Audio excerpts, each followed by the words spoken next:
lost 2 votes on that journey. I'm always fascinated when you have a boat ride back, have to come up with a story, maybe craft a lie. And you spoke about anxiety.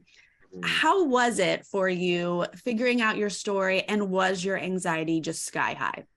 Yeah, off the freaking charts, right? Like I am already thrust like into this situation where off the gate I have to be a little bit duplicitous. I have to start lying to people. That's not the game I wanted to play. I wanted to play like a pretty upfront and honest game from the beginning.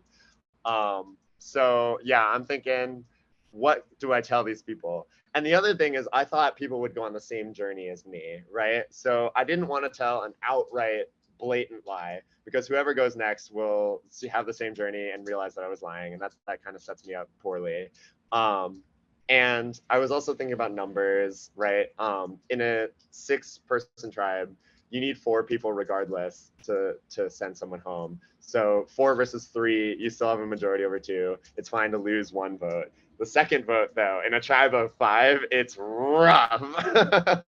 So my entire plan was basically to just hope and pray that I like make it through that second vote and see where I go from there. Yeah, those early days were really rough for me. We heard a lot about you just getting out of a relationship. And then obviously we're seeing you connecting with Frannie. Were you looking for a relationship? Was this kind of on your mind? Not at all. If I'm being honest, I was like, this took me so far off guard. I had no expectation of this. And it's dumb, right? It's Survivor 101. You don't do this. This is like ridiculous. But you crash land on that beach and like suddenly everyone you know and love is like away and you have no idea what to do and you're like grasping for anything. And me and Frannie just like found each other. We glommed onto each other and we couldn't let go. And that chemistry was so immediately apparent, right? Like we couldn't deny it. And at that point I was like, I just have to let this happen. Like I want to just let Survivor bring whatever Survivor has to bring to me, and this is unexpected, but it's welcome. Like I really, really depended on her, and she like made my experience for yeah, it's so rich. So And you guys know that you have to hide this. Like you can't be an obvious duo, but it seems like it was really hard for you. yeah, we could not shut up. All we wanted to do all day was talk to each other, and that was like really embarrassing, honestly. Like you're playing this game and like all you can do is talk about with this girl about Ethiopian food. Like come on. But I will say we dialed it back over time. Like we knew it was like not a good strategy, it was not good gameplay. So those first few days I think we were all kind of like, what the hell is going on? And then me and Frannie like couldn't help but glom onto each other. But as the game went on, we were very cognizant of trying to not make it so obvious. Whether we were successful, I don't know if that's true, but like we tried. We really Yeah. tried. And the reports are out there. You guys are still together. You have gone to eat Ethiopian food, right? I just want to confirm for the It's record. true. It's true. Me and Frannie are still dating. We're still, yeah, we're crushing it. Yay! The tribal that Soka went to where Claire was voted out, it kind of seemed like you might have been the target for this duo, and then you find the idol, and it almost seemed like it might have saved you. Is this accurate? You know, I can't know for sure what was going through their heads, but I also felt like I was making pretty good bonds, right? Like I think I was Josh's number 1 ally at that moment, regardless of idol situation or not. I like obviously was tight with Frannie. I was tight with Claire. My like ideal world would have been that 4 and then Danny Heidi on the outs. But I think that like Claire and Josh didn't really work well together, and like it didn't end up kind of working out that way. So whether the fake idol saved me or not, I like to think that I was playing a good enough social game that even without that I would have been okay. But I also am not sure, to be honest. Like maybe that was me. That was definitely a scary one for me. So it seemed like you figured out your fake idol and that Danny had sort of set you up quickly, what was it about Danny's behavior that kind of made it obvious to you? So it was a revelation in stages, right? Like Mm. I had heard pretty early on that there were two idols in the Ratu birdcage, and I only found one, so I'm already suspicious. But I don't know who has the other idol, and I thought maybe it was Josh. He was telling people lots of stories about idols, and so, but when he got voted out and he didn't play it, I was like, okay, clearly Josh doesn't have it. He would have played it. So then at that point, Danny was the only real candidate, and it made sense. Like it all clicked together. I was like, wait, Danny like led me through the forest. Like, this guy's a sneaky little snake. So he called me a sneaky little snake, but it's really the other way around, you know.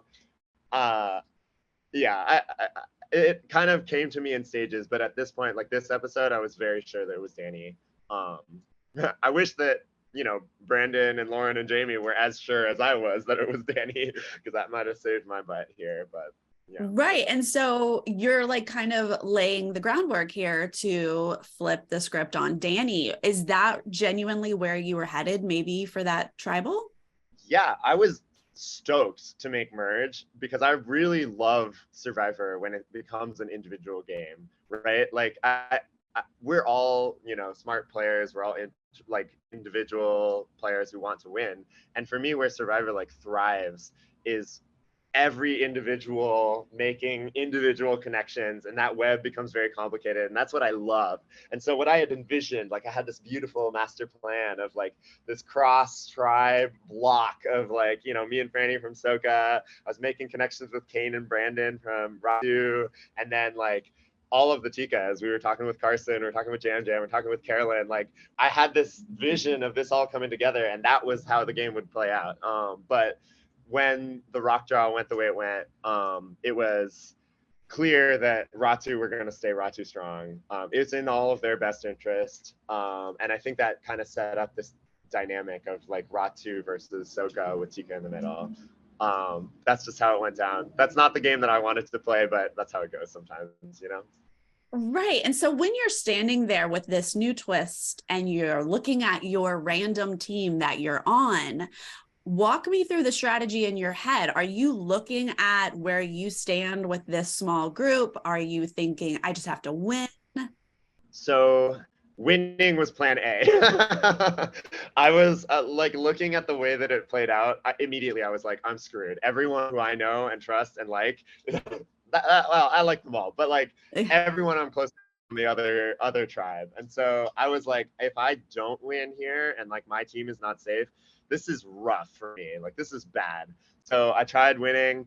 Wish I was more balanced on the freaking beam, but I fell off. And then after that point, I will say, I was like, Frannie, drop the freaking ball. Like, you're safe. I'm safe. Like, if you drop it, like, it'll be okay. But, it's all good. I definitely, she's a competitor and I respect that a lot. So, yeah.